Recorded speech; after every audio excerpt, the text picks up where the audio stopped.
သာသနာတော်နှစ်2553ခုနှစ်ကောဇာတက္ကရာ1382ခုနှစ်တစောင်းမုံလာပြီနေ့ရန်ကုန်တိုင်းဗဟန်းမြို့နယ်မင်္ဂလာဈေးဓမ္မယုံအတွင်းဝယ်ဆင်းရင်ကျင်းပပြုလုပ်အပ်သည့်ကမ္ဘာအေးနိုင်ငံတော်ပရိယတ္တိသာသနာတက္ကသိုလ်မုတ်ဦးအလှူတော်မင်္ဂလာအခမ်းအနားနှင့်ဆက်လျက်၍ဆင်းရင်ကျင်းပပြုလုပ်အပ်သည့်ညာဥယျာဓမ္မသဘင်အခမ်းအနားဝယ်ဟောကြားအပ်သောလောက၏အဆုံးသို့ရောက်ရှိခြင်းတရားဒေသနာတော်ဒီကနေ့ညဓမ္မသဘင်အခမ်းအနားကိုရွှေဘုန်းတော်သခင်ရှင်တော်မြတ်ဖရာ၏မဟာကရုဏာဂုဏ်ကိုအာယုပြုကာတိကျူဖွဲ့ဆိုအပ်သောဝန္ဒနာပနာမအာတိတဂါထာကိုရွတ်ဆိုပူဇော်ခြင်းဖြင့်စတင်ကြရအောင်ယောကပဂောတိဟိပိယပမေယံကာလံကရွန်တောတိဒုက္ခရာနိခေရံကတောလောကဟိတယာနာထောနမောမဟာကာရုဏိကတတတ္တယောနာထောဝိနိယမြာစွာတတ္တဝါဤချမ်းသာစီးပွားလိုလားတောင်းတအကုန်ပေါင်းခါသဖြင့်နာထမြညာခြင်းရှင်တော်မြတ်ဖရာသည်ကပ္ပဂောတိဟိပိဂရေကဘာအရေးအတွက်အသင်္ချာတို့ဖြင့်တော်လဲအဘယ်မေယံရည်အတွက်တိုင်းတာဖော်ပြခြင်းငါမစွမ်းနိုင်ပါသောကာလံလေးအသင်ချေသိမ့်နေကဘာရှိကြသောကာလပတ်လုံးလောကဣဒယတတလောကဤအကျိုးစီးပွားအလို့ငါအတိဒုက္ခရာနိဥ္စာသက်ခြေလက်အင်္ဂါမေတ္တာကြီးမာသမိသာနှင့်တထာဇနိဆွန်ញင်းကြီးဟုကျက်သီထဝယ်ငါးသွဲအစုအလွန်ခဲရင်သောမှုတို့ကိုကရွန်တော်ဖျားဖြစ်ရန်ဤတန်ကြိုးကိုအထုတော်မူရသည်ဖြစ်ဖြစ်ခေရန်လက်ချေမျက်လုံးအသက်ဆုံးလည်းရဲ့နှလုံးစိတ်ဝံကိုရောဤပင်မခြင်းသို့ကတောဘဝဒါနကျိန်ဖန်များစွာရောက်တော်မူခဲ့ရရှာလေပြီမဟာကရုဏီကတတတ္တဝါများရင်ဝဲတာကဲ့သို့တနာချစ်ခင်မဟာကရုဏာရှင်ဖြစ်တော်မူသောဒါသနာဒါသဝိနည်းများစွာတတ္တဝါဤချမ်းသာစီးပွားလိုလားတောင်းတဂုံပေါင်းခါသဖြင့်နာထမြညာထိုရှင်တော်မြတ်ဖရာအားနမောယုတိပြောင်းပြောင်းမှန်ကိုလျော်ပြီးကရောယုကျိုးရှိခိုးခြင်းသည်အထုဘဝတုစင်စစ်မသွေဖြစ်ပါစေတည်း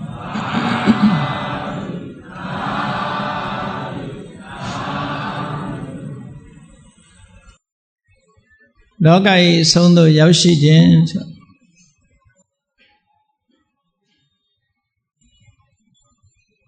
ဘုရားမြတ်စွာရဲ့စာပေမှာအလုံးသိကြတဲ့အတိုင်းလောကဆိုတာ၃မျိုးရှိတယ်ဩကတလောကလို့ဆိုတဲ့တတ္တဝါတွေရဲ့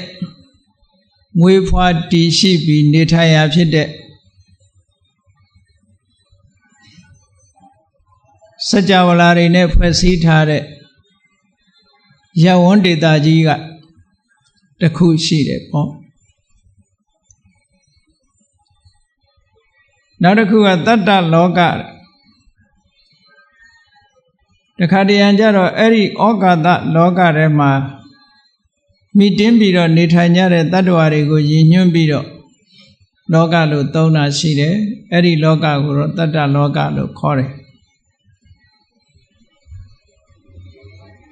တခါတရံကြတော့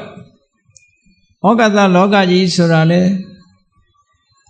ဆိုင်ရာအကြောင်းတရားတွေကြောင့်ဖြစ်ပေါ်လာပြီးဆိုင်ရာအကြောင်းတရားတွေပေါ်မှာမိတည်နေရတာဖြစ်လို့သင်္ခါရပဲတတ္တလောကလို့ခေါ်တဲ့တတ္တဝါတွေဟာလည်းပဲကံစိတ်ဥဒုအာရအစတဲ့ဆိုင်ရာအကြောင်းတရားတွေပေါ်မှာမိတည်ပြီးတော့ဖြစ်ပေါ်နေရတာဖြစ်လို့ တတ္တလောကကြီးတစ်ခုလုံးကိုလည်းပဲသင်္ခါရလို့ပဲခေါ်တယ်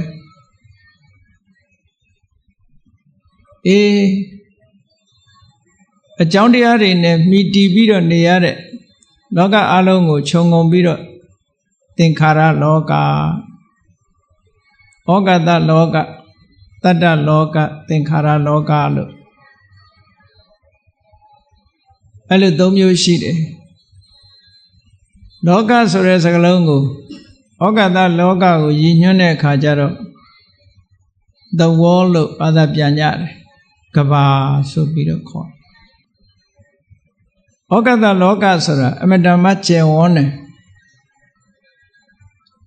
စัจ java လာတွေနဲ့ဖွဲ့စည်းထားတဲ့လောကကြီးစัจ java လာတွေကိုလည်းဗုဒ္ဓဘာသာဗုဒ္ဓကျမ်းစာတွေအလိုမှာအနန္တဆိုတာစัจ java လာတွေရဲ့အကျယ်ဝန်းပမာဏလည်းအဆုံးပိုင်းခြားမရှိဘူးအမတန်မှကျယ်ပြန့်တဲ့ရဝန်းကြီးတစ်ခုပဲမြတ်စွာဘုရားကသုလနိကလောကဓာတုသုံးဆိုတာ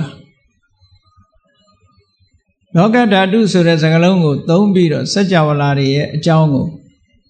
ဟောထားတာစัจ java လာအကြောင်းကိုလေ့လာတာ cosmology လို့ခေါ်တဲ့တော့လောကကြီးအကြောင်းကိုဗုဒ္ဓဟာလေ့လာတဲ့အနေနဲ့ဟောပြောတာမဟုတ်ဘူးအကြောင်းတစ်ခုတိုက်ဆိုင်သည့်အတွက်ကြောင့်လောကကြီးအကြောင်းကိုဟောထားတာရှိတယ်မြတ်စွာဘုရားဟောတဲ့အချိန်တုန်းကလောကဓာတုဆိုတဲ့စကားလုံးကိုအသုံးပြုပြီးတော့ဟောတာစက္ကဝါလစัจ java လာဆိုတဲ့အသုံးကအတော်လေးနောက်ကျမှပါဠိစာပေထဲမှာဝင်လာတယ်လို့မှတ်ရမယ်အလုံးစัจ java လာဆိုတဲ့စကားလုံးကိုကြားဘူးနေတယ်ပရိတ်ကြီးရွတ်တိုင်းသမန္တာစက္ကဝါလေတုဆိုတဲ့စကားလုံးရှိတာစက္ကဝါလဆိုတဲ့စကားလုံးကိုစัจ java လာလို့ဗမာတွေကပြန်လေးရှိတယ်မြတ်စွာဘုရားရဲ့ပါဠိတော်တွေတိုက်ရိုက်ဟောတဲ့ထဲမှာတော့စက္ကဝါလဆိုတဲ့အသုံးဟာမတွေ့ရဘူးလောကဓာတုဆိုတဲ့အသုံးနဲ့ပဲသုံးသွား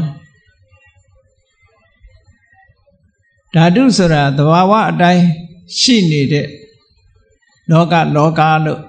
ဒီလိုအဓိပ္ပာယ်ရတယ်အဲ့ဒီအသုံးနဲ့မြတ်စွာဘုရားကလောကဓာတုမြန်မာပြည်မှာတစ်ချိန်တုန်းကသိပ္ပံပညာရပ်တွေကိုလောကဓာတ်ပညာလို့ဒီလိုခေါ်လာခဲ့ကြတယ်ပေါ့ဒီအသုံးလေးတွေရှိတယ်ပေါ့လောကဓာတုကိုလောကဓာတ်တဲ့လောကဓာတ်ပညာလောကဓာတ်အကြောင်းနဲ့ရှင်းတုန်းကဒီလိုခေါ်တယ်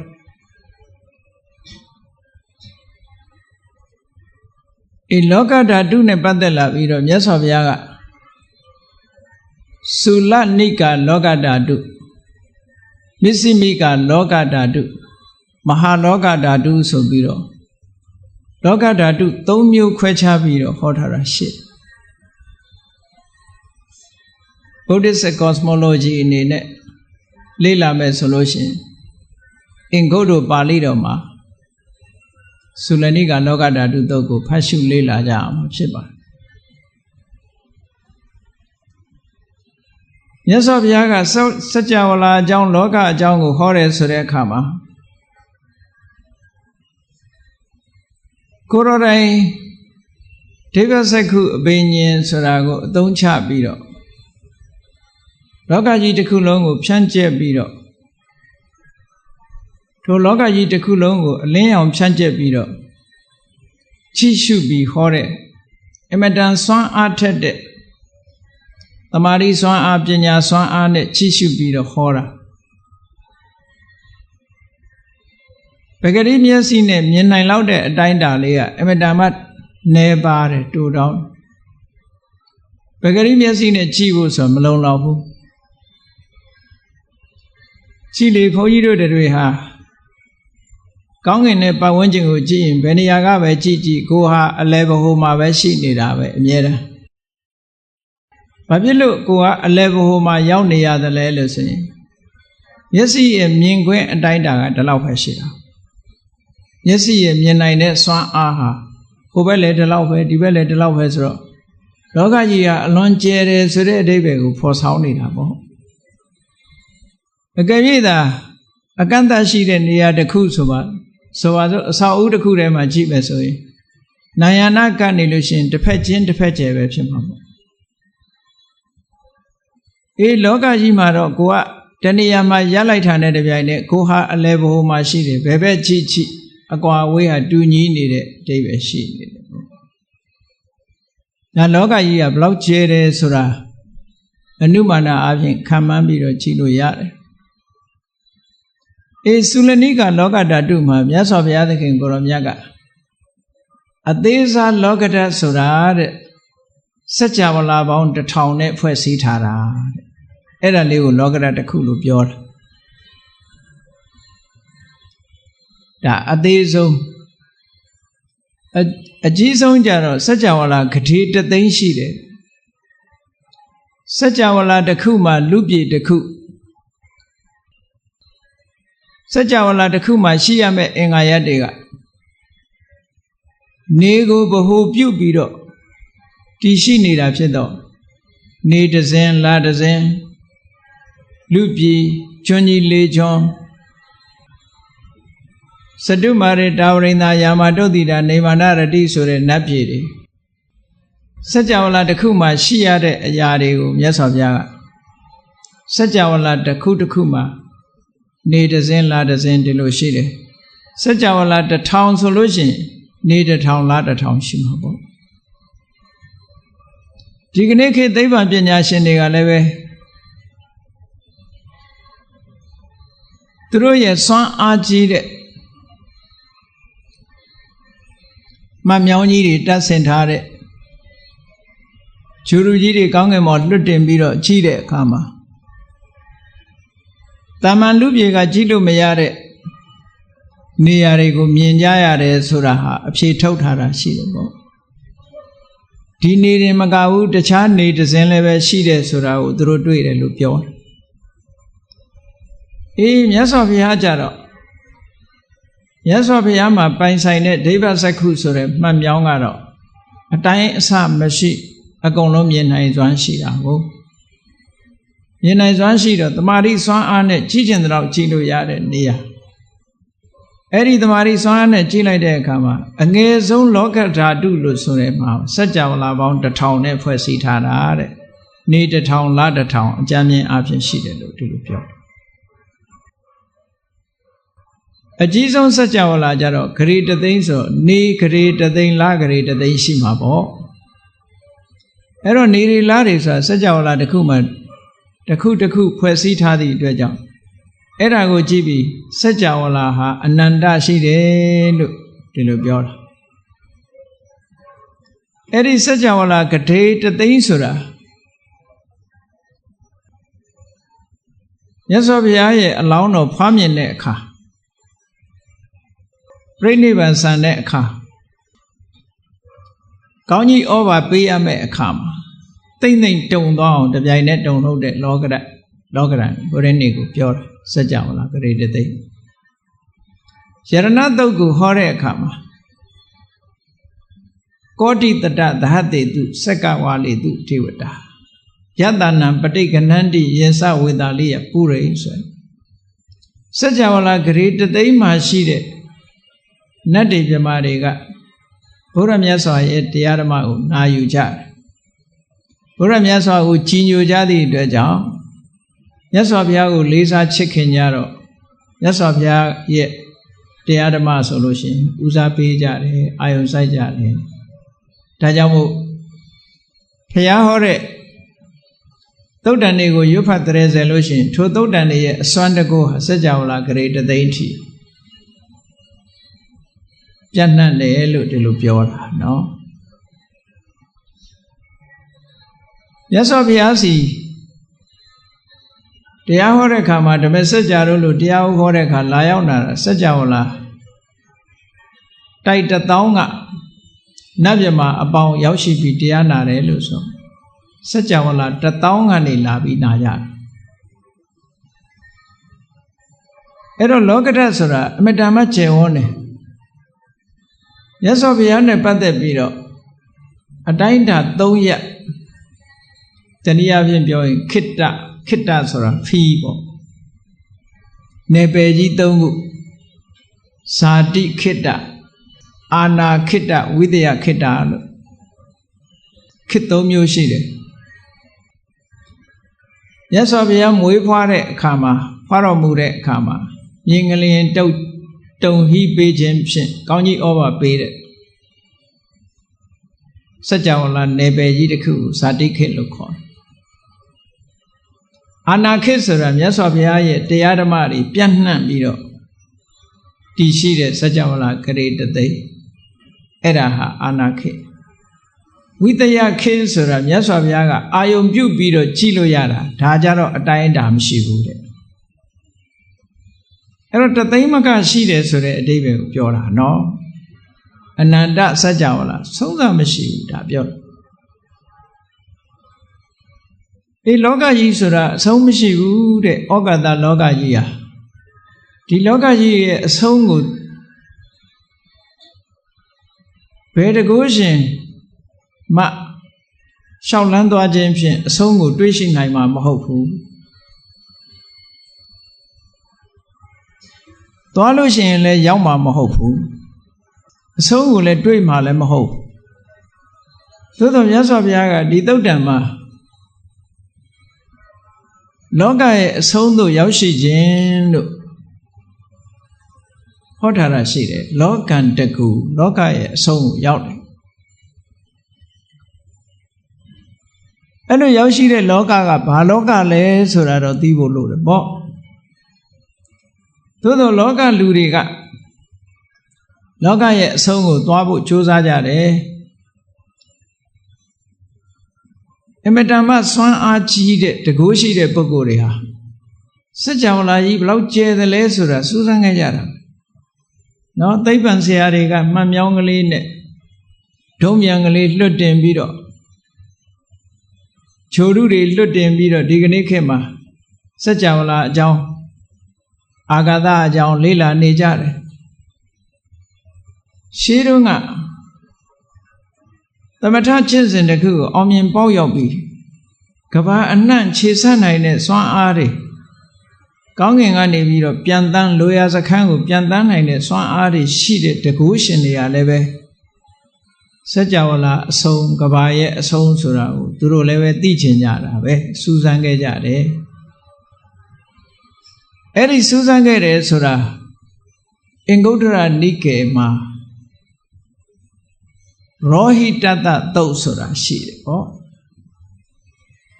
အားလုံးသိခြင်းအဲ့ဒီသုတ်ကိုဖတ်ကြည့်လို့ရရောဟိတတသုတ်ဆိုတာရှိတယ်အဲ့ဒီရောဟိတတသုတ်ဆိုတာအင်္ဂုတ္တရနိကေမှာလည်းပါတယ်တန်ယုဒ္ဓနိကေမှာလည်းပါတယ်စိတ်ဝင်စားဖွယ်ရကောင်းတာတော့အဲ့ဒီရောဟိတတသုတ်သူဆက်ကြောင်းကဘလို့ပေါ်လာတော့ဆိုမြတ်စွာဘုရားကသာဝတိပြည်ဇေရဝံကျောင်းမှာသတင်းသုံးနေတဲ့အချိန်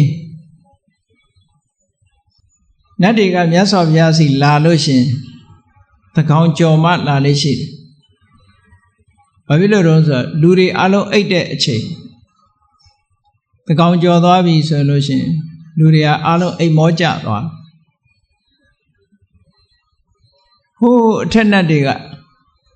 လူတွေရဲ့အနံ့ကိုမခံနိုင်ဘူးတဲ့သူတို့အနံ့တွေက different ပေါ့မတူတဲ့အနံ့တွေရှိနေတယ်ဒါကြောင့်မို့သူတို့နှာခေါင်းနဲ့မယင်ဘူးဟုတ်တော့ဟုတ်เสียရှိတယ်ဘုန်းကြီးတို့တွေတိရစ္ဆာန်ယုံသွားကြည့်လိုက်လို့ရှိရင်တိရစ္ဆာန်တွေရဲ့အနံ့တိရစ္ဆာန်ယုံတွေကတိရစ္ဆာန်တွေရဲ့အနံ့မခံနိုင်တော့ဘူးဟုတ်ကဲ့လားတိရစ္ဆာန်တွေရဲ့အနံ့လူကမခံနိုင်သို့တော့တိရစ္ဆာန်တွေကတော့အဲ့ဒီအနံ့ကိုမှွေးနေကြမှာပဲသူတို့အချင်းချင်းကြတော့လူတွေကမခံနိုင်ဘူးလေအဲ့တော့လူရဲ့အနံ့ကိုနတ်တွေကမခံနိုင်ဘူးဆိုတာဒါသဘာဝတော့ကြာကိုယ်နဲ့မတူတဲ့အနံ့လူအနံ့တောင်မှပဲတဦးနဲ့တူမတူဒီမြန်မာပြည်ရဲ့အနောက်ဘက်အိန္ဒိယသွားလိုက်လို့ရှိရင်အိန္ဒိယလူမျိုးတွေရဲ့အနံ့ကတစ်မျိုးမဆလာနတ်မကြိုက်လို့ရှိရင်တော့မဆလာနတ်နေနန်းနေမှာပဲအဲ့ဒီက ထူးခြားတဲ့အနတ်တွေ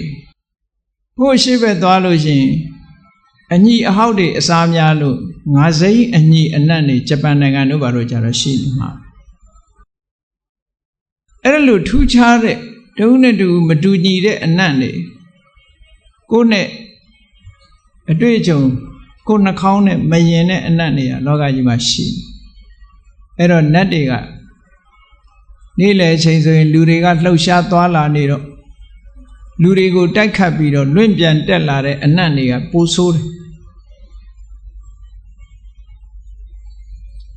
လူအနတ်ပဂတိအနတ်ကမွေးဖို့တော့မရှိဘူးပေါ့မွေးတာကရေမွေးဆွတ်ထားလို့ပေါင်တာကြောင့်မို့လို့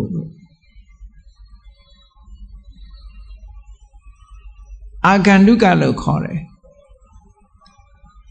ပန်းရဲ့ယနံ့တို့နန္တာရဲ့ယနံ့တို့ရေမွေးရဲ့ယနံ့တို့ဒါတွေကမွေးတာလူကမွေးတာမဟုတ်ဘူးเนาะအဲ့ဒါကိုလူကပေါင်းစားလိုက်တဲ့အခါကျတော့လူတွေမှာမျက်စိလဲသွားပြီးလူကမွေးတယ်လို့ထင်နေကြတကယ်ကလူနာကမမွေးဘူးတဲ့အဲ့ဒါကြောင့်မို့လို့လူတွေရဲ့အနံ့ကိုနတ်တွေကမခံနိုင်ဘူးနေ့စဉ်မှာလူတွေကလှုပ်ရှားသွားလာနေတော့အနံ့တွေကတထောင်ထောင်ထအဲ့ဒါကြောင့်မို့လို့လူတွေအိမ်မောချသွားပြီဆိုလို့ရှိရင်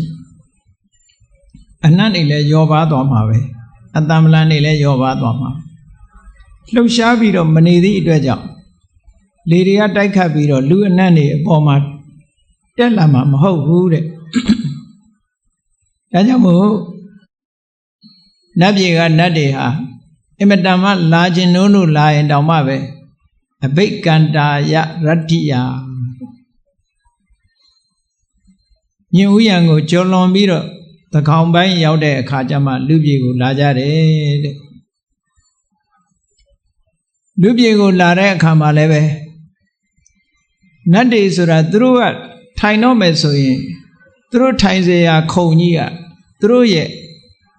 ဘုံကံအစွမ်းအလျောက်အလိုလိုပေါ်လာတတ်တယ်လူတွေလိုထိုင်ကုန်ယူသွားเสียမလို့ကံကအကျိုးပေးတဲ့ဘုံဆိုတာလေကိုနေခြင်းတဲ့နေရာဘုံမိမ့်မှန်ကရှိနေ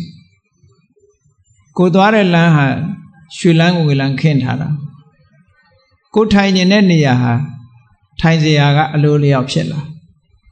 လူတွေကြတော့အဲ့ဒါလောက်ကြီးမရှိဘူးမရှိသည့်အတွက်ကြောင့်ထိုင်ရင်ထိုင်เสียလေးယူသွားမယူရင်ထိုင်เสียမရှိဘူးကျမ်းပေါ်ထိုင်ရနတ်တွေကြတော့အဲ့လိုမဟုတ်ဘူးသူထိုင်ခြင်းပြီဆိုရင်ထိုင်เสียပလင်ကအလို့အလျောက်သူတို့ပေါ်လာမှာအဲ့ဒါကြောင့်မို့လို့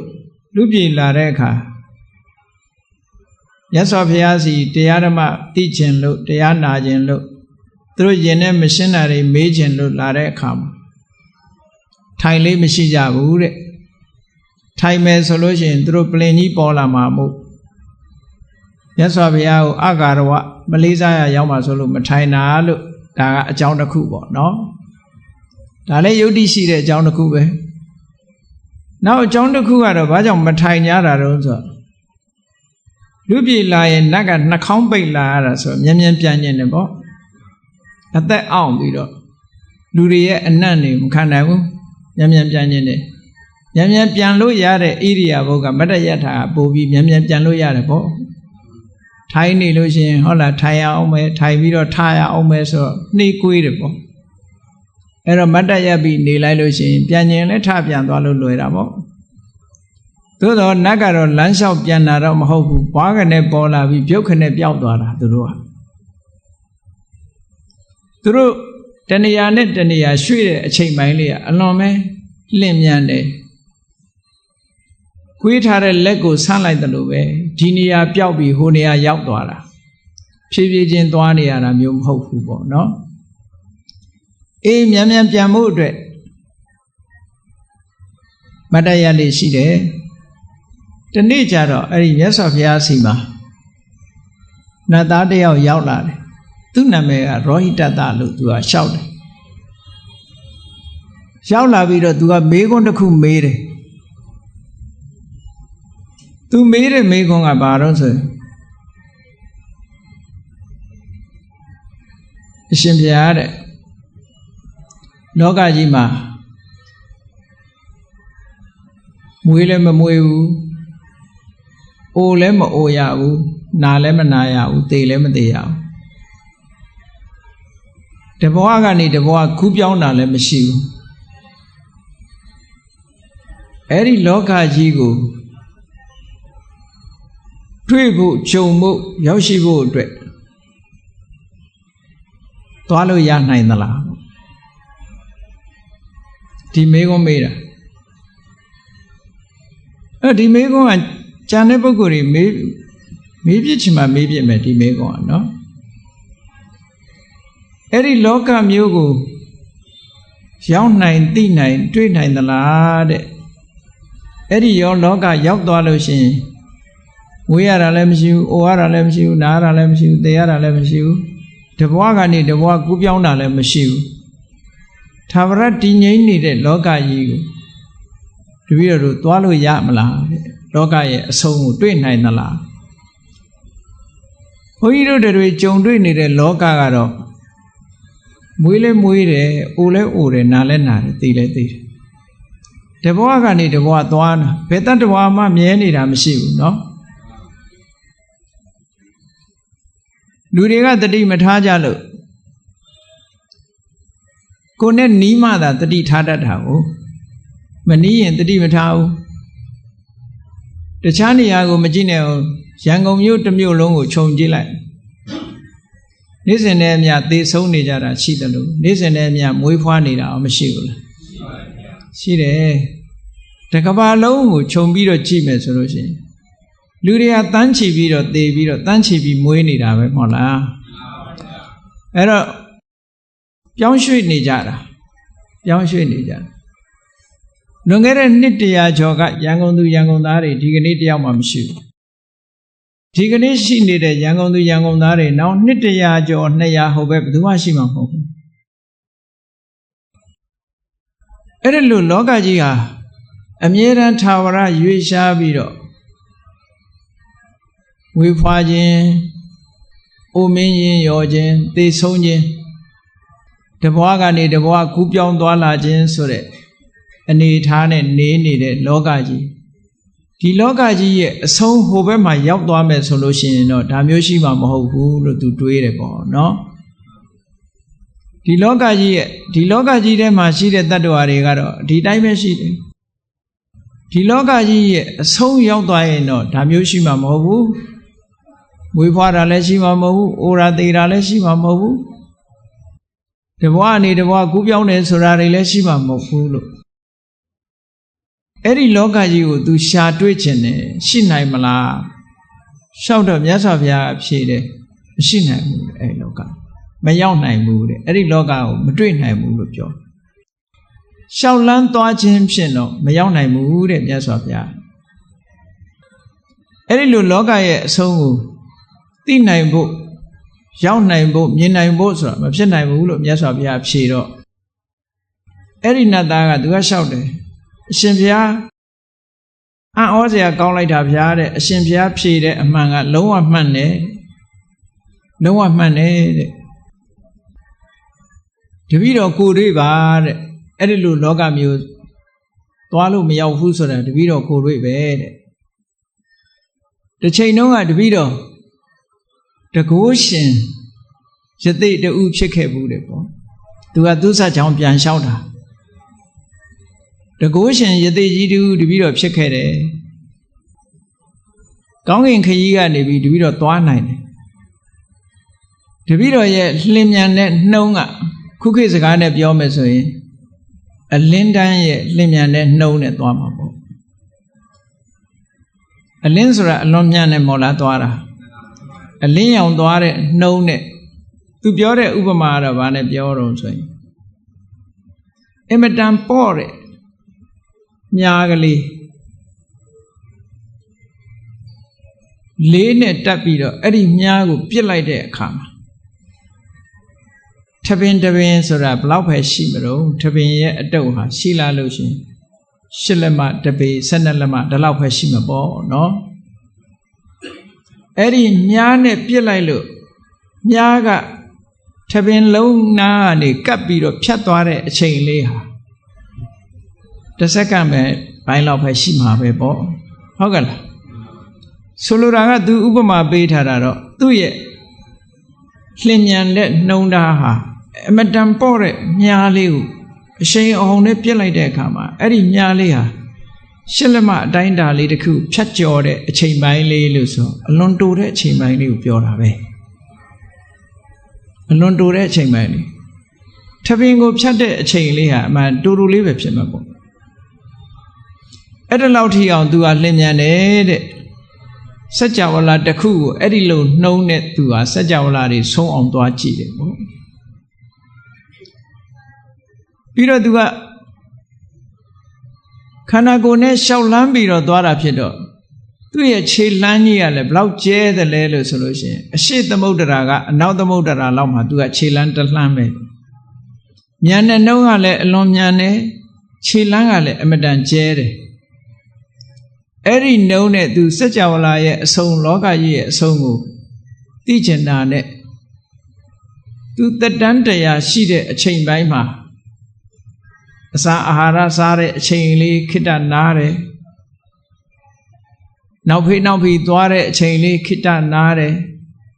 မောပန်းလို့ခိတ္တခဏအိပ်ဆက်တဲ့အချိန်ပိုင်းလေးမှေးတဲ့အချိန်ပိုင်းလေးခိတ္တနားပြီးတစ်ချိန်လုံးသူခရီးသွားနေခဲ့တယ်ပေါ့အဲ့ဒီနှုံနဲ့သွားတာသူသွားတာလောကကြီးရဲ့အဆုံးကိုရောက်ချင်လို့သူအဲ့ဒီနှုံနဲ့သွားခဲ့တာတဲ့အနှစ်တရာကြာလို့သေသွားရောသူလောကကြီးအဆုံးကိုမတွေ့ခဲ့ရဘူးသူပြောတာဩဃာတလောကကြီးကိုသူဖြတ်သွားနေတာဟုတ်ကဲ့လားမြတ်စွာဘုရားကအနန္တစัจ java လာလောကကြီးကအဆုံးစမရှိဘူးလို့ဟောထားတဲ့အတိုင်းပဲလောကကြီးအဆုံးကို तू မတွေ့ပဲနဲ့ तू ဘဝတစ်ခုဏီကုန်းချုပ်သွားရတယ်ဇံရယတိဖြစ်သည့်အတွက်ကြောင့် तू ဗြဟ္မပြည်မှာရောက်သွားမှာပေါ့သို့တော်စာထဲမှာဗြဟ္မာလို့မသုံးဘဲနဲ့ဒေဝပုဒ္ဒလို့ပဲသုံးထားလို့နတ်သားလို့ပဲပြောရတယ်ပေါ့အဲ့ဒီရောဟိတတဆိုတဲ့နတ်သား तू အဲ့ဒါလို့ဘဝတစ်ခုမှာလောကရဲ့အဆုံးကိုတွေးဖို့ဆိုပြီးတော့ကြိုးစားပြီးရှာဖွေခဲ့တာမတွေ့ဘဲနဲ့သူ့ဘဝတစ်ခုဆုံးသက်သွားပါတယ်တဲ့ဒါကြောင့်မို့အရှင်ဘုရားပြောတဲ့စကားမှန်လိုက်တာလောကကြီးအဆုံးကိုဖြင့်သွားရောက်ခြင်းဖြင့်တော့ဘယ်တော့မှဆုံးမှာမဟုတ်ပါဘူးလောကကြီးအဆုံးကိုရှောက်လန်းရှာဖွေခြင်းဖြင့်တော့တွေ့မှာမဟုတ်ပါဘူးဆိုတာအမတန်မှမှန်ပါတယ်တဲ့မတွေ့ခဲ့ပါဘူးတဲ့လို့ပြောအဲ့ဒီမှာမြတ်စွာဘုရားကဘာဟောတော့ဆိုမှန်တဲ့သွားခြင်းဖြင့်မအိုမနာမသေးတဘွားနေတဘွားကူးပြောင်းရခြင်းမရှိတဲ့လောကကိုဘယ်လိုနည်းနဲ့မှမရောက်နိုင်ဘူးမသိနိုင်ဘူး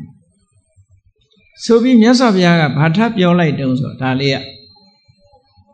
အဲ့ဒီလောကကြီးရဲ့အဆုံးကိုမရောက်လို့ရှိရင်လည်းမင်းတို့ဒုက္ခဘယ်တော့မှအဆုံးမတတ်ဘူးတဲ့အဲ့ဒီစကားထူးခြားတဲ့စကားတစ်ခု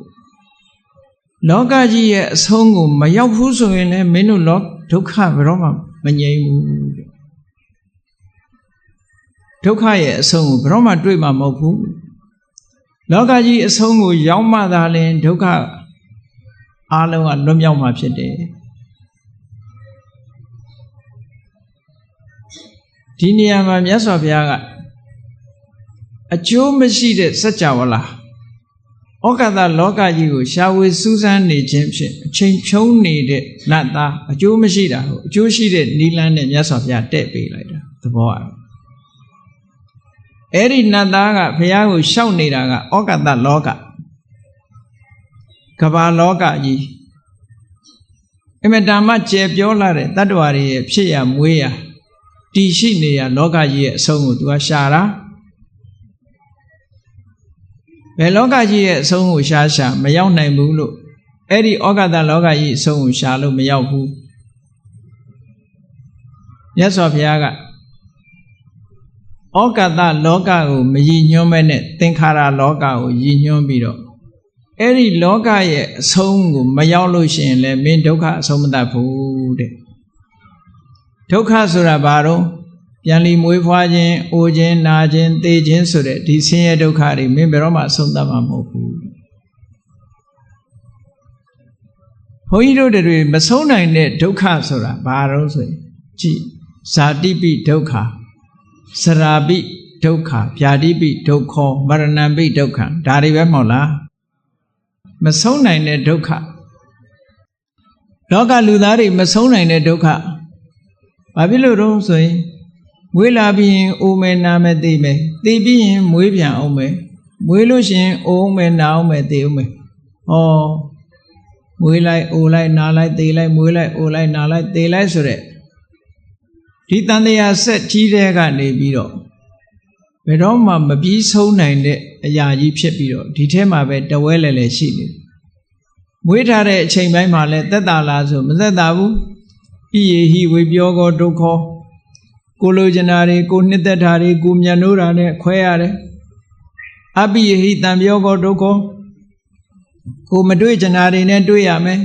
ကိုမုန်းတာတွေနဲ့လဲစုံစည်းရမယ်ဟောပိယေဟိအပိယေဟိတံပြောကောဒုက္ခပိယေဟိဝေပြောကောဒုက္ခဒါရင်လားဆိုတော့မဟုတ်ယံပိဿံနလဗတိတံပိဒုက္ခဓမ္မစကြာမှာဟောထားတဲ့မြတ်စွာဘုရားကလူတိုင်းတတိထားဖို့သိနိုင်တဲ့ဒုက္ခတွေကိုထုတ်ပြထားတာเนาะလူကျင်တာမရတဲ့ဒုက္ခအဲ့တော့လူတွေကစဉ်းစားလိုက်ပဲကိုလိုချင်တဲ့ယာထုရလိုက်တယ်ကိုလိုချင်တဲ့ငွေကြေးရတယ်ကိုဝယ်ချင်တဲ့ပစ္စည်းလေးဝယ်လို့ရတယ်ဆိုယံပိဿံနလဗတိတံပိဒုက္ခံဆိုတာမဟုတ်ဘူးလို့ထင်ကောင်းထင်လိုက်အဲ့ဒါကိုပြောတာမဟုတ်ဘူးယံပိဿံနလဗတိစာလူတွေဟာအိုချင်လို့အိုတာလားမအိုချင်ပဲနဲ့အိုတာလားအိုချင်ပဲနဲ့အိုတာပါအေးအဲ့ဒါမရနိုင်တဲ့ဟာပဲကားလိုချင်ရင်တော့ပတ်စံရှိရင်ရပါတယ်သွားဝယ်ပေါ့တိုက်လိုချင်လဲဆောက်ရတာပဲပတ်စံရှိမရဘူးလားကျန်တာတွေကရနိုင်တာလေမရနိုင်တာကဘာလို့ဆိုရင်အိုတာကိုမအိုပါစိန်နဲ့ဆိုရနိုင်မှာမလားနာတာကိုမနာဖို့ဆိုတာရနိုင်မှာမလားသေခြင်းသဘောရှိတဲ့အနေထားတစ်ခုကသေခြင်းကင်းတဲ့အနေ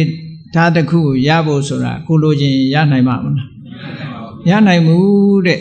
အဲ့ဒါတွေကိုရည်ညွှန်းတာယံပိဿန္နလည်းပဲဒီတံပိဒုက္ခနောက်ဆုံးကြတော့ခန္ဓာ၅ပါးရထားတာဟာဒုက္ခပဲလို့ဓမ္မစကြာမှာဒုက္ခကိုသရုပ်ဖော်ထားတာရှိတယ်ပေါ့အဲ့ဒီဒုက္ခတွေဟာလောကရဲ့အဆုံးကိုမရောက်ဘူးဆိုလို့ရှိရင်ဘလို့မှဒီဒုက္ခတွေအဆုံးသတ်မှာမဟုတ်ဘူးတဲ့လောကကြီးထဲမှာနေနေရင်တော့ဒီဒုက္ခတွေကျုံနေရမှာပဲလို့မြတ်စွာဘုရားဟောလိုက်တဲ့အခါအဲ့ဒီလောကဟာစัจ java လာလောကကြီးကိုယဉ်ညွှန်းတာမဟုတ်ဘူးဩကာသလောကကြီးကိုယဉ်ညွှန်းတာမဟုတ်ဘူးသင်္ခါရလောကကိုမြတ်စွာဘုရားယဉ်ညွှန်းလိုက်တာ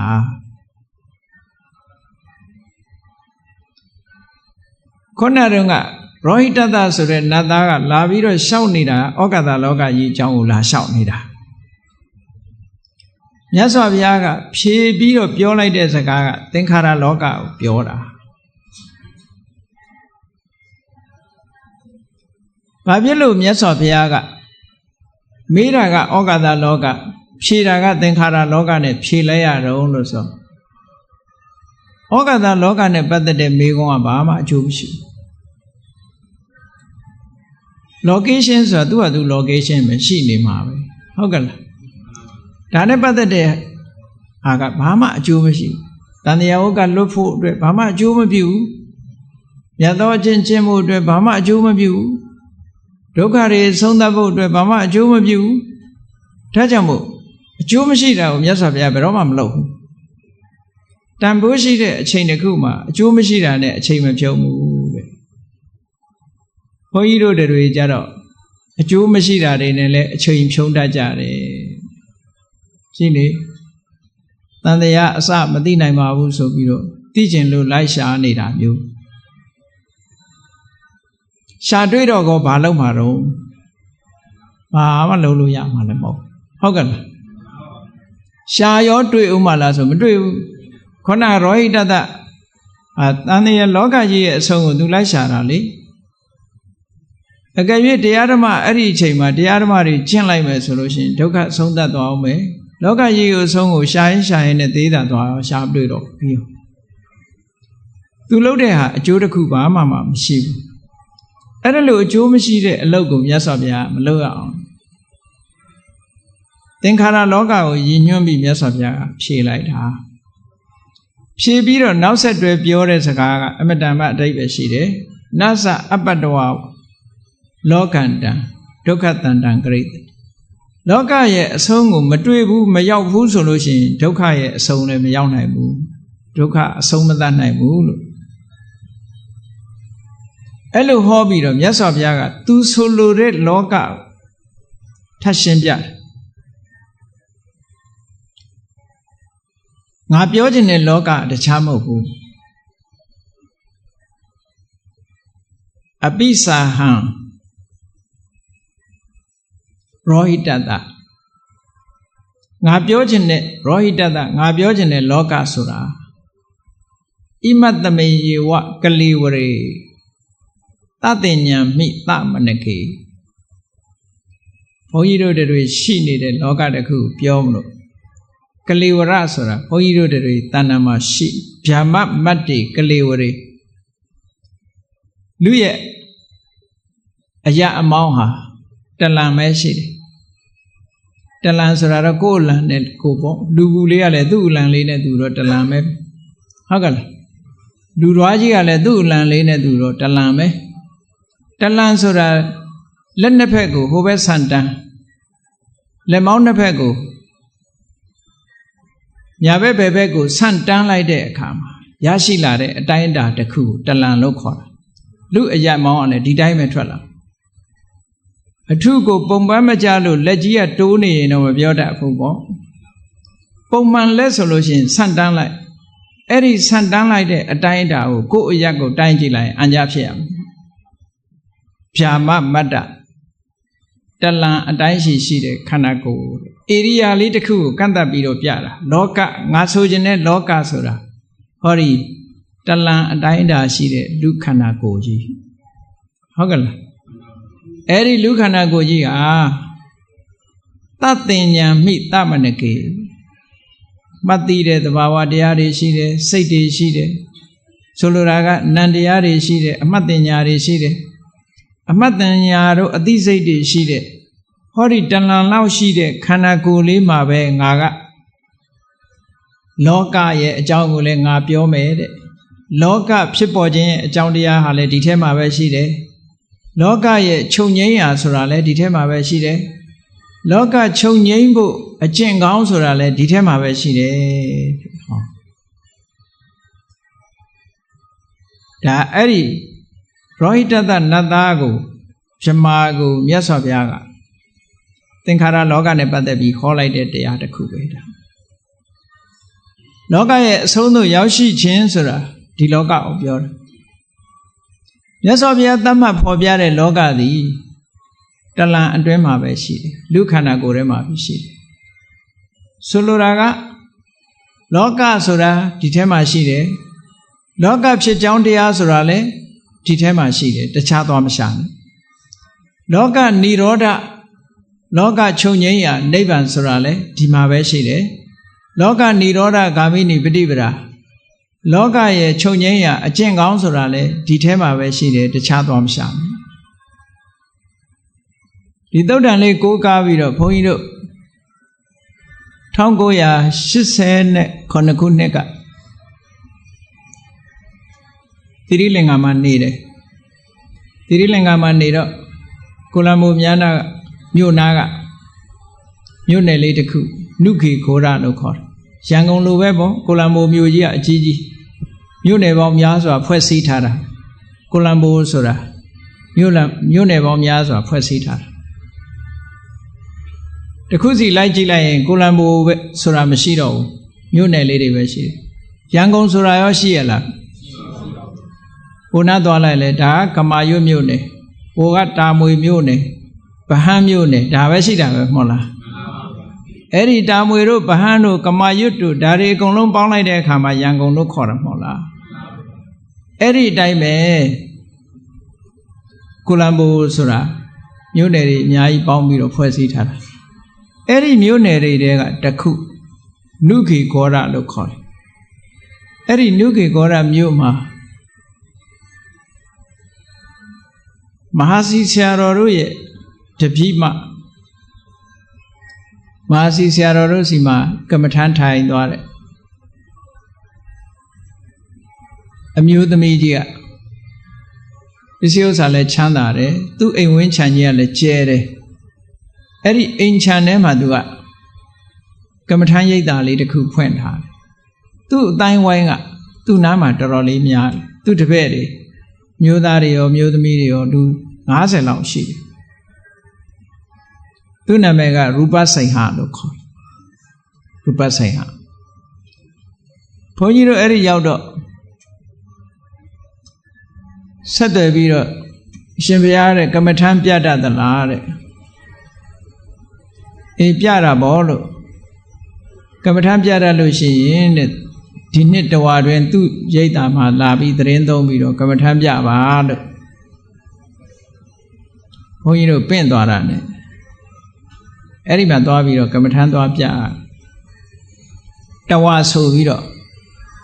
ဒီဟိုဒီမှာအဲ့လိုထုံးစံရှိတယ်သူတို့အိမ်ကိုဘုန်းကြီးတွေပင့်ပြီးတော့ဝါဆိုခိုင်းတယ်သူတို့ကတော့တခြားနေရာမှာနေကြတယ်ပေါ့ဝါဆိုပြီးတဲ့အခါမှာကထိန်တို့ဘာလို့လုပ်ပြီးတော့ဒါနကောင်းမှုပြုကြတယ်သီလဆောက်တည်ကြတယ်အဲ့ဒီမှာစနေနေ့တိုင်းတနင်္ဂနွေနေ့တိုင်းဘုန်းကြီးကကမ္မထမ်းတရားဟောပေးရတရားတစ်ပုဒ်တစ်ပုဒ်ဟောပေးရတယ်ပေါ့သူတို့သိကျင်တဲ့မေးခွန်းတွေမေးတယ်အဲ့ဒီမှာတရက်မှာတရားဟောတဲ့အခါကျတော့ဘာအကြောင်းဟောတော့ဆိုနိဗ္ဗာန်အကြောင်းကိုဟောတာ Where is နိဗ္ဗာန်နိဗ္ဗာန်ဆိုတာဘယ်မှာရှိလဲဒီမေးခွန်းလေးကိုမေးပြီးတော့အားလုံးဟာဘုရားဘာသာဝင်တွေသူတော်စင်တွေကုသကောင်းမှုလှုပ်တိုင်းနိဗ္ဗာန်မက်ဖို့ရက်တူတူနဲ့ရောက်ရပါစေနိဗ္ဗာန်ကိုဆုတောင်းလေးရှိကြတယ်လေဣဒံမေပုံညာနိဗ္ဗာနတပစ္စယောဟောတုနဲ့ဆိုပြီးတော့နိဗ္ဗာန်ကိုဆုတောင်းကြဒါဖြင့်နိဗ္ဗာန်ကဘယ်နားမှာရှိတယ်လဲသိရလားမသိလို့ရှိရင်ကဲဘယ်နားမှာမရှိဘဲနဲ့ဆုတောင်းနေရမ်းဆုတောင်းနေရမရောက်ပေဘူးလားနော်ဘုဒ္ဓပြင်ဘာသာဝင်တွေကမှသူတို့ကဘယ်မှာရှိတော့ဆိုကောင်းကင်ဘုံလက်ညှိုးထိုးပြရသေးတယ်နိဗ္ဗာန်ဘယ်မှာလဲဆိုတော့ဘယ်သူမှလည်းမသိဘူးနိဗ္ဗာန်ဘယ်မှာလဲဆိုတော့မသိကြဘူးမဖြေနိုင်ကြဘူးဘုန်းကြီးပြောတယ်နိဗ္ဗာန်ဆိုတာလို့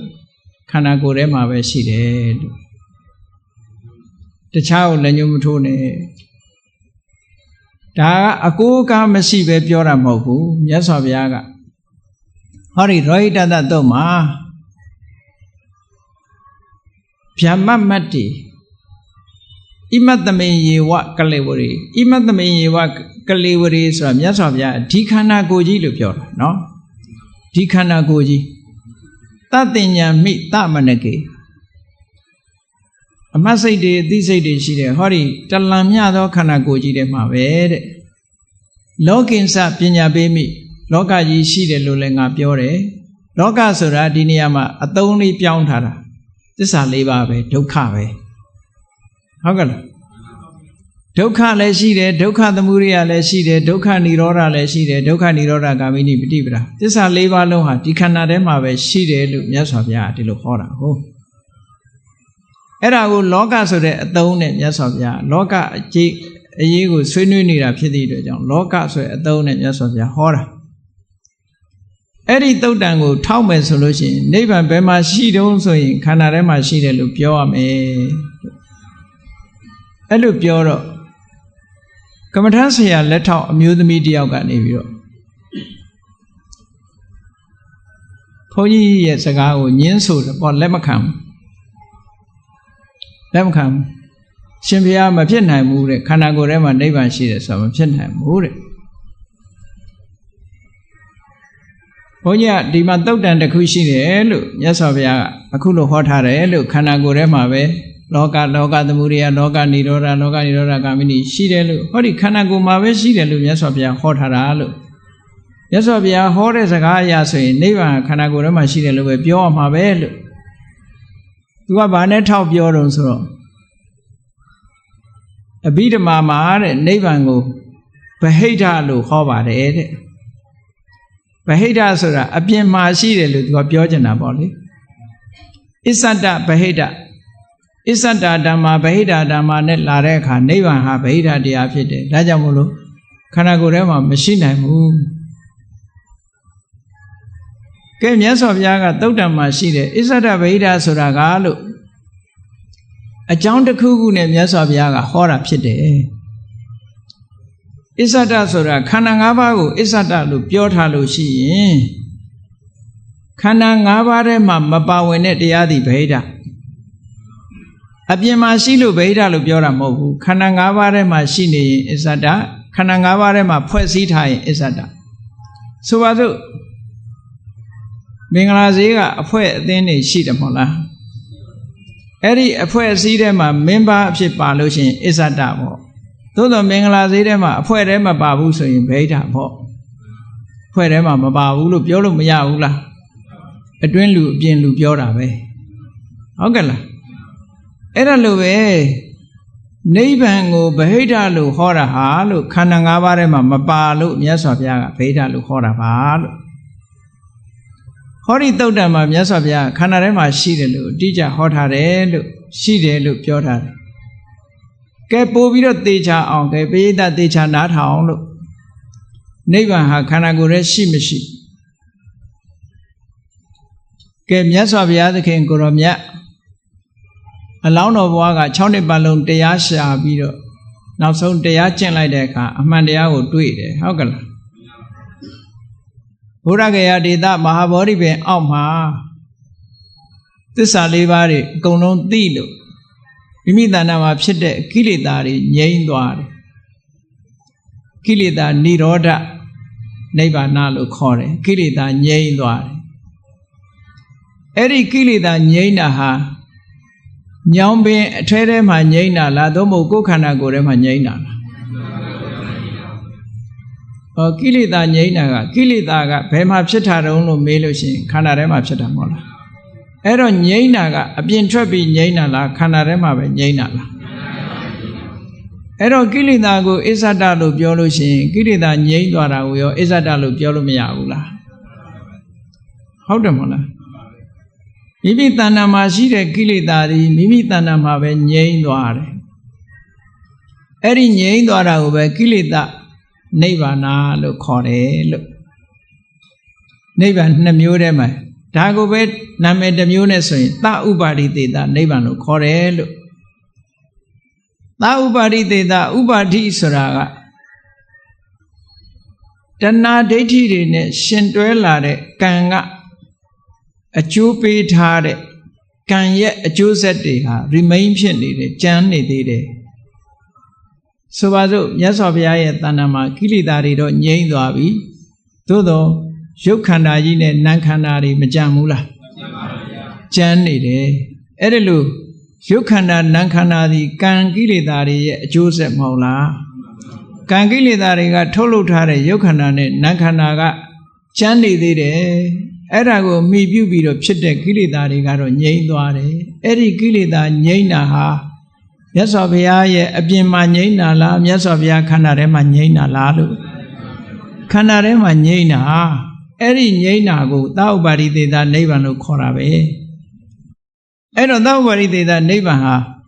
တခြားမှာရှိတာလားမြတ်စွာဘုရားရဲ့ခန္ဓာထဲမှာရှိတာလားလို့ပိဋကတွေကတော့သဘောကျတယ်ဟိုခုနကမြင်းတဲ့အမျိုးသမီးကသူကဘုဒ္ဓရရှိတယ်လက်ထောက်ဆရာမှာသူကတော့နည်းနည်းတွေးဝေသွားတယ်ပေါ့သူကဗဟိတလို့ဆိုတဲ့အတိကိုသူကဆွဲထားတာဟုတ်အဲ့လိုပြောလိုက်တော့ကိလေသာတွေငြိမ်းတာမြတ်စွာဘုရားခန္ဓာထဲမှာငြိမ်းတာဖြစ်သောကြောင့်ခန္ဓာကိုယ်နဲ့ဆက်ဆက်ပြီးတော့ပဲပြောရတယ်ဒါကိလေသာនិရောဓနိဗ္ဗာန်လို့ခေါ်တယ်အဲ့ဒီနိဗ္ဗာန်ကိုမြတ်စွာဘုရားမျက်မှောက်ပြုတာပဲ နောက်သက်တော်80ပြည့်တဲ့အခါကြလို့ရှိရင်လို့ကုသိနာယုံအင်းချင်းဆုံးအကြားမှာမြတ်စွာဘုရားမြောက်မျက်နှာအုတ်ခေါင်းလှည့်ပြီးတော့အုတ်ခေါင်းထားပြီးတော့ခုနကကြမ်းနေသေးတဲ့ကံကိလေသာတို့ရဲ့အကျိုးဆက်ဖြစ်တဲ့ဝိဘက်နာမခန္ဓာတွေအားလုံးဟာချုပ်ငြိမ်းသွားတယ်။ကံကြောင့်ဖြစ်တဲ့တရားတွေရုပ်ခန္ဓာကြီးလည်းရပ်ဆိုင်သွားတယ်။နာမ်ခန္ဓာတွေလည်းအားလုံးရပ်ဆိုင်သွားတယ်။အကျိုးတွေအားလုံးအကျွင်းကြံမရှိရပ်ဆိုင်ပြီးတော့ပျက်စီးသွားတယ်။အဲ့ဒါကြတော့ခန္ဓာပရိနိဗ္ဗာန်လို့ခေါ်တယ်လို့တခြားနာမည်နဲ့ပြောမယ်ဆိုရင်အနုပါတိသေတနိဗ္ဗာန်အကျွင်းကြံမရှိအောင်ငြိမ်းသွားတဲ့အငြိမ်းလို့ပြောတာလို့အဲ့တော့သောဥပါရိသေတနိဗ္ဗာန်ကလည်းခန္ဓာကိုယ်နဲ့ပတ်သက်ပြီးပဲပြောလို့ရတယ်အနုပါရိသေတနိဗ္ဗာန်ကလည်းခန္ဓာနဲ့ပဲပတ်သက်ပြောလို့ရတယ်ဒါကိုရည်ညွှန်းပြီးတော့မြတ်စွာဘုရားကနိဗ္ဗာန်ဆိုတာခန္ဓာထဲမှာရှိတယ်လို့ခေါ်တာပါလို့သူ့ကိုအဲ့လိုရှင်းပြတော့နောက်ထပ်တော့မေးခွန်းမတက်လာတော့ဘူးပေါ့အဲ့ဒီတုန်းကပြောခဲ့တာကိုမှတ်မိသေးတယ်ဒီသုတ်တံမှာမြတ်စွာဘုရားကဟောထားသည့်အတွက်ကြောင့်ဗုဒ္ဓဘာသာဝင်တွေWhere is the နိဗ္ဗာန်နိဗ္ဗာန်ဘယ်မှာရှိသလဲလို့ဆိုလို့ရှိရင်နိဗ္ဗာန်ဆိုတာခန္ဓာနဲ့ပတ်သက်ပြီးမှပြောလို့ရတယ်ဒါကြောင့်မို့ကိုယ်ခန္ဓာထဲမှာကိလေသာငြိမ်းတာဟာကိလေသာနိဗ္ဗာန်ပဲ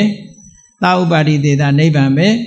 ကိုယ်တဏ္ဍာမှာရှိနေတဲ့ခန္ဓာတွေဉာဏ်နဲ့ခန္ဓာတွေအကျိုးခန္ဓာတွေအလုံးငြိမ်းသွားတာဟာအနုပါတိသေတာနိဗ္ဗာန်ပဲဆိုတော့နိဗ္ဗာန်ဟာခန္ဓာနဲ့တခြားလားခန္ဓာထဲမှာပဲခန္ဓာနဲ့ပတ်သက်ပြီးရှိနေတာလားဆိုခန္ဓာနဲ့ပတ်သက်ပြီးရှိနေတာဒါကြောင့်မို့လို့အထက်ကရာတွေမှာဘလို့ရေးထားတော့ဆိုနိဗ္ဗာန်ပိခန္ဓာပฏิပတ္ထမေဝတဲ့နိဗ္ဗာန်အကြောင်းကိုပြောချင်ရင်လည်းခန္ဓာနဲ့ပတ်သက်ပြီးပြောမှဖြစ်တယ်ဟုတ်ကလားဘာလို့လို့ဆိုငြိမ့်နေဆိုဘာငြိမ့်တာတော့လို့မေးလို့ရတာပေါ့အဲ့တော့ငြိမ့်စရာမရှိဘဲနဲ့ငြိမ့်မှမလားကိလေသာရဲ့ငြိမ့်ခြင်းခန္ဓာရဲ့ငြိမ့်ခြင်းဆိုတော့ကိလေသာနဲ့ခန္ဓာနဲ့ဆက်ပြီးပြောရတာပဲမဟုတ်လားမီးကလေးငြိမ့်သွားတယ်ဆိုရင်ဘာမီးငြိမ့်တာလဲဖျောင်းနိုင်မီးငြိမ့်တာလားထင်းမီးငြိမ့်တာလားဖျောင်းနိုင်မီးတို့ထင်းမီးတို့နဲ့ဆက်ပြီးမပြောရဘူးလားအဲ့ဒါကြောင့်မို့လို့နိဗ္ဗာန်ပိခန္ဓာပฏิပတ္တမေဝခန္ဓာနဲ့ဆက်ပြီးတော့ပြောရတာလို့ပိဋကတ်တွေကတော့အဲ့ဒါကိုလက်ခံသွားဒါကြောင့်မို့လို့မြတ်စွာဘုရားကရောဟိတတသုတ်မှာဟောဒီတလန်လောက်ရှိတဲ့ခန္ဓာကိုယ်ထဲမှာပဲလောကဆိုတာလည်းရှိတယ်လောကဖြစ်ကြောင်းတရားဆိုတာလည်းရှိတယ်လောကချုပ်ရနိဗ္ဗာန်ဆိုတာလည်းရှိတယ်လောကချုပ်ရအကျင့်ဖြစ်တဲ့မဂ္ဂင်၈ပါးအကျင့်တရားဆိုတာလည်းရှိတယ်လို့မြတ်စွာဘုရားကဒီလိုဟောတာပါလို့ကဲကောင်းပြီဘုန်းကြီးတို့တွေတကယ်အရေးကြီးတာကဩကတလောကကြီးရဲ့အဆုံးကိုရှာဖို့အရေးကြီးတာလားကိုယ်သင်္ခါရလောကရဲ့အဆုံးကိုရှာဖို့အရေးကြီးတာလားသင်္ခါရလောကရဲ့အဆုံးကိုရှာရမယ်တဲ့မြတ်စွာဘုရားလောကဆိုတာဟာဘာကိုလောကလို့ခေါ်တာတုံးလို့ထပ်ဆင့်ပြီးတော့စဉ်းစားလိုက်တဲ့အခါမှာလောကရဲ့အဓိပ္ပာယ်ကိုဖွင့်တဲ့အခါမှာလုဇတိပလုဇတိတိလောကောလုဇတိပျက်စီးနေတယ်ပလုဇတိအမြဲပျက်စီးနေတယ်ဒါကြောင့်လောကောလောကလို့ခေါ်တာလောကရဲ့စကလုံးရဲ့အဓိပ္ပာယ်ကိုကပျက်စီးခြင်းလို့အဓိပ္ပာယ်ရတယ်ပေါ့ပျက်စီးနေတာဖြစ်လာပြီးတီးနေမှာမဟုတ်ဘူးဖြစ်လာပြီးပြတ်သွားမှာလို့ပြောတာနော်ပြတ်နေတယ်အဖြစ်မရှိဘဲနဲ့တော့ပြတ်တယ်လို့ပြောလို့ပဲရမလဲဖြစ်တာတွေကတီးမနေဘူးပြတ်တယ်လို့ပြောတာနော်ဒါဖြင့်လောကဆိုတာဘာကိုပြောတာတုံးဆိုသင်္ခါရလောကဆိုတာဘာကိုပြောတာတုံးလို့ကောက်ချက်ချကြည့်တဲ့အခါကျတော့ဒီခန္ဓာ၅ပါးကိုပဲပြောတာပဲခန္ဓာ၅ပါးဟာအကြောင်းတရားကြောင့်ဖြစ်လာပြီးဘာဖြစ်လဲပြတ်သွားတာပဲအဲ့ဒီပြတ်သွားလို့ခန္ဓာ၅ပါးကိုလောကလို့ခေါ်တယ်တဲ့အဲ့ဒီလောကကြီးရဲ့အဆုံးရောက်အောင်သွားရမယ်လို့ပြောတာမဆုံးဘူးဆိုလို့ရှိရင်အိုခြင်းနာခြင်းသေခြင်းဆိုတာတွေကဒုက္ခတွေကအဆုံးသတ်မှာမဟုတ်ဘူးတဲ့လောကရဲ့အဆုံးကိုမရောက်ဖဲနဲ့အိုခြင်းနာခြင်းသေခြင်းကဆုံးတာဆိုမရှိနိုင်ဘူးဒါကြောင့်မို့လို့ခန္ဓာ၅ပါးရဲ့ဒီမမြဲတဲ့သဘောတရားတွေကိုရှုမှတ်ဖို့ရအတွက်မြတ်စွာဘုရားကနံပါတ်1သစ္စာဖြစ်တဲ့ဒုက္ခသစ္စာကိုဟောတယ်ဒီသုတ်တံမှာလောကလို့ဆိုတဲ့နာမည်နဲ့ဟောတယ်ဒီလိုမှတ် ဒုက္ခသစ္စာကိုပဲလောကဆိုတဲ့နာမည်နဲ့ဟောလိုက်တယ်ခန္ဓာကိုပြောတာအာယတနာကိုပြောတာဓာတ်ကိုပြောတာခန္ဓာအာယတနာဓာတ်ကိုဖယ်လိုက်ရင်လေလောကဆိုတာရှိမှမရှိပဲကိုအဲ့ဒီလောကကြီးကိုလောကကြီးရဲ့သဘာဝကိုမြင်အောင်ကြည့်ရဘာနဲ့မြင်အောင်ကြည့်မလဲဆိုလို့ရှိရင်မဂ္ဂင်၈ပါးအကျင့်တရားကိုပွားများအထောက်ပြီးစိတ်ဆွမ်းအားတွေအသိဉာဏ်ဆွမ်းအားတွေတမာရီဆွမ်းအားတွေကိုမြင့်တင်ပြီးတော့ဒါနဲ့ပဲကြည့်ရမှာပဲ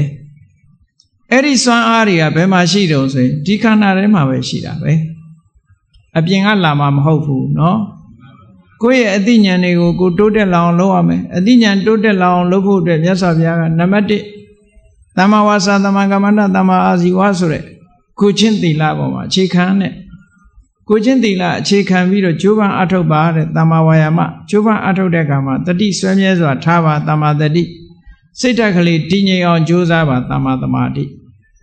မှန်မှန်ကန်ကန်စဉ်းစားပါသမ္မာသင်္ကပ္ပအမှန်မြင်လာလိမ့်မယ်သမ္မာဒိဋ္ဌိဟောမဂ္ဂင်၈ပါးပဲအဲ့ဒီမဂ္ဂင်၈ပါးနဲ့လောကရဲ့သဘာဝကိုမြင်အောင်ကြည့်သစ္စာ၄ပါးအရင်နာမည်နဲ့ပြောမယ်ဆိုလို့ရှိရင်မဂ္ဂင်၈ပါးနဲ့ဒုက္ခကိုရှုတာအဲ့တော့ဝိပဿနာတရားအားထုတ်တယ်ဆိုတာဘာကိုရှုတာတော့ဆိုရင်ဒီဒုက္ခကိုပဲရှုတာပဲဒါဝိပဿနာရဲ့အာယုံကိုပြခြင်းလို့မြတ်စွာဘုရားကဒုက္ခသစ္စာကိုအရင်ဆုံးဟောတာပဲအဲ့ဒါလို့မေဃသစ္စာလို့ခေါ်တဲ့လောကနိရောဓဂာမိနိပฏิပဒါဒီအကျင့်ကိုထူထောင်ပြီးဘယ်မှာအလုပ်လုပ်ရမလို့ဆိုလို့ရှိရင်လောကဆိုတဲ့ခန္ဓာပေါ်မှာအလုပ်လုပ်တဲ့အဲ့ဒါလို့ခန္ဓာပေါ်မှာအလုပ်လုပ်လို့ခန္ဓာရဲ့သဘာဝတွေကိုသိလိုက်တဲ့အခါကျတော့ထိုခန္ဓာပေါ်မှာအတွေ့အတာရှိသေးလားအတွေ့အတာပြတ်သွားပြီဆိုတာဟာလောကသမုဒိယလောကကိုထုတ်လုပ်နေတဲ့အတွေ့အတာသမုဒိယသစ္စာကိုဖယ်ရှားလိုက်ခြင်းပဲဖြစ်တယ်ပေါ့ဖယ်ရှားလိုက်ပြီးတော့ဆိုက်ရောက်သွားတာကဘာတော့ဆိုရင်ထုတ်လုပ်တဲ့အကြောင်းတရားကင်းသွားပြီဆိုလို့ရှိရင်ဆက်လက်ဖြစ်ပေါ်မှုရှိပါအောင်မလားမရှိတော့ရင်ချုပ်ငိမ့်သွားတာပေါ့အဲ့ဒါကိုလောကနိရောဓလို့ခေါ်တာပဲအဲ့တော့လောကရဲ့အဆုံးကိုရောက်ချင်လို့ရှိရင်တဲ့အတွေ့အတာဆိုတဲ့သမုဒိယကိုဖယ်ရှားမှာဖြစ်ပါတယ်သမုဒိယကိုဖယ်ရှားခြင်းလို့ရှိရင်နံပါတ်1သစ္စာဖြစ်တဲ့လောကသို့မဟုတ်ဒုက္ခသစ္စာကိုမှန်အောင်မြင်အောင်ကြည့်ရမယ်ဒုက္ခရဲ့သဘောကိုမှန်မှန်မြင်ပြီဆိုလို့ရှိရင်ထိုဒုက္ခကိုထုတ်လုပ်နေတဲ့အတွေ့အတာဆိုတာကိုယ်တဏ္ဍာမှာကင်းပြတ်သွားလိမ့်မယ်ကင်းပြတ်သွားခြင်းဖြင့်ဒုက္ခကိုမထုတ်လုပ်တော့ဘူးဒုက္ခကိုမထုတ်လုပ်သည့်အတွက်ကြောင့်ကိုရလိုက်တာဘာတော့ဆိုရင်ဒုက္ခនិရောဓလောကនិရောဓအဲ့တော့သစ္စာ၄ပါးဆိုတာဝိပဿနာလုပ်ငန်းစဉ်ကြီးကိုအကျဉ်းပြောတာပဲ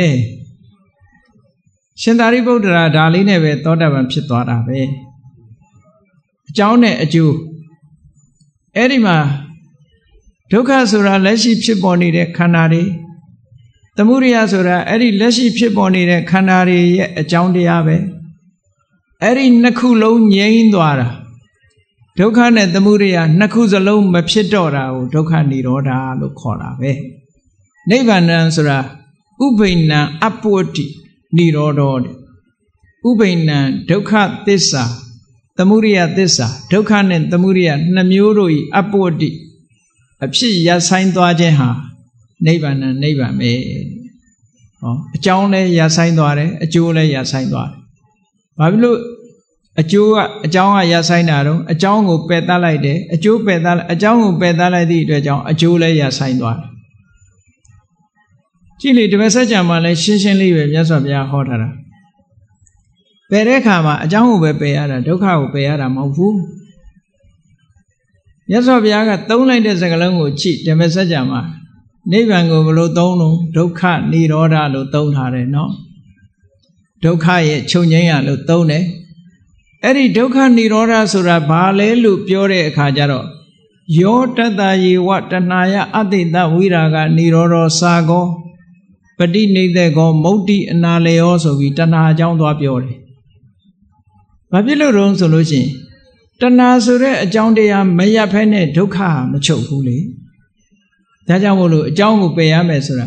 နာမည်ကတော့အကျိုးနာမည်နဲ့ပြောထားတာဒုက္ခនិရောဓဆိုတာဒုက္ခရဲ့ချုပ်ငြိမ်းရာဒုက္ခချုပ်တာဘာချုပ်မှချုပ်တုံးဆိုရင်တဏှာချုပ်မှချုပ်တယ်တဲ့ဟုတ်ကဲ့ဒါကြောင့်မို့တပည့်စัจ जा မှာသေးသေးချာချာဒီလိုဟောထားတာအကြောင်းကိုဖြတ်နိုင်မှအကျိုးဟာရပ်ဆိုင်သွားမှာဖြစ်တယ်အဲ့ဒါကိုပဲတက္ကရာတွေတီကာတွေမှာဥပိ္ပဏအပ္ပဝတ္တိနိဗ္ဗာန်ဒုက္ခနဲ့သမုဒယအကြောင်းနဲ့အကျိုးဒီနှစ်ခုရပ်ဆိုင်သွားခြင်းဒီပင်နိဗ္ဗာန်လို့ဒီလိုပြောတာတဲ့ဒါဖြင့်ဒုက္ခနဲ့သမုဒယဒီနှစ်ခုကဘယ်မှာရှိတုံဆိုကိုယ်ခန္ဓာမှာပဲရှိတာပဲကိုယ်ခန္ဓာမှာရှိတဲ့အရာနှစ်ခုရပ်ဆိုင်သွားခြင်းကိုနိဗ္ဗာန်လို့ခေါ်ရင်နိဗ္ဗာန်ဘယ်မှာရှိတုံပြောရင်ခန္ဓာမှာပဲရှိတယ်လို့ပြောရတယ်သို့တော့ခန္ဓာကနိဗ္ဗာန်လားလို့ဆိုရင်မဟုတ်ဘူးခန္ဓာကတော့နိဗ္ဗာန်မဟုတ်ဘူးเนาะအဲ့ဒါတွေကိုရပ်ဆိုင်သွားဖို့မှန်ကန်တဲ့အကျင့်ဟာဘယ်မှာလဲဆိုရင်လေခန္ဓာထဲမှာပဲရှိတယ်အင်မတန်မှအစစ်မြင့်တဲ့မဂ္ဂင်၈ပါးအကျင့်တရားကိုကျင့်ကြံကြိုးကုပ်အထုတ်ခြင်းဖြင့်သာလင်သမုဒယကိုဖယ်ရှားပြီးတော့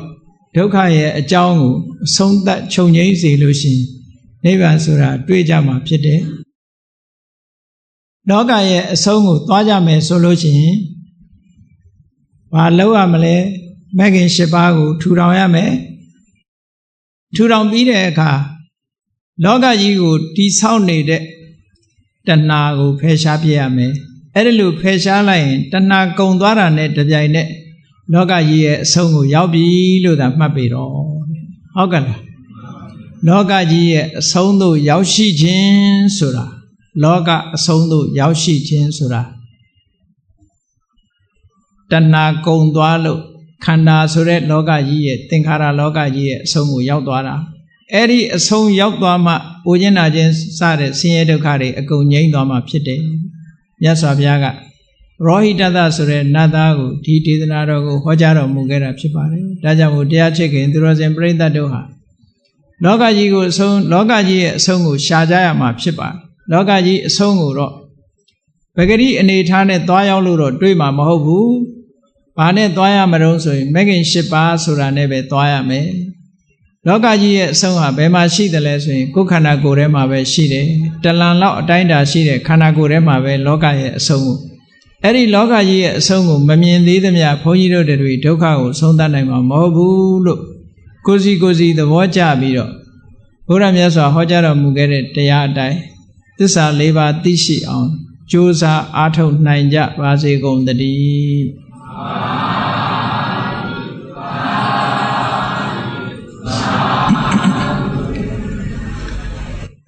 ကဲမေတ္တာပို့ရအောင်တတ္တဝါများစွာဘေးရန်ကွာချမ်းသာကြပါစေတတ္တဝါများစွာဘေးရန်ကွာချမ်းသာကြပါစေမေတ္တာရေချမ်းသွန်ကားဖြံငြိမ်းချမ်းကြပါစေမေတ္တာရေချမ်းသွန်ကားဖြံငြိမ်းချမ်းကြပါစေသက်ရှိချမ်းသာစိတ်ချမ်းသာလူရဆန္ဒပြည့်ပါစေသက်ရှိချမ်းသာစိတ်ချမ်းသာလူရဆန္ဒပြည့်ပါစေ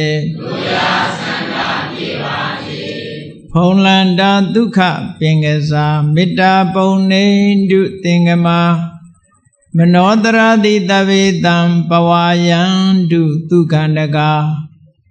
မေတ္တာပုံနေတုသင်္ကမာစုပေါင်းပို့အပ်မေတ္တာတဟုရောင်ပြူပါဝင်းငွေလမင်းနှင့်ရောင်ခြင်းရှယ်ယုံပေါင်းဆောင်ရခြင်းကြောင့်တဗေတံကျွဲ့မဲ့ဥတ္တုံလုံးစုံများစွာတတ္တဝါတို့ဤမနောတရာတိမြင့်မြတ်ဖြူစင်အေးကြည်လင်းသည့်ရေစဉ်ပြည်တင်းစိတ်နှလုံးတည်ဟူသောရေအိုင်ကြီးအတွင်၌ဒုက္ခပင်ကသာအစဉ်ထာဝရအေးမြကြည်သာတာယာပွင့်လန်းချမ်းသာဒုက္ခတည်ဟူသောကုမုဒ္ဒရာကြာပန်တို့သည်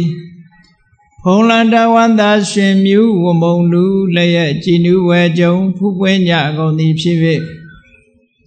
သူကန္တကလေအောက်လေးတဲ့ရောရှက်သင်ပြန်ပီတိတိဟုသောယနန်တို့သည်ဘဝယန္တုကောင်းစွာမဲ့သွေချိုင်းလိုက်၍နေကြပါစေကုန်သတည်း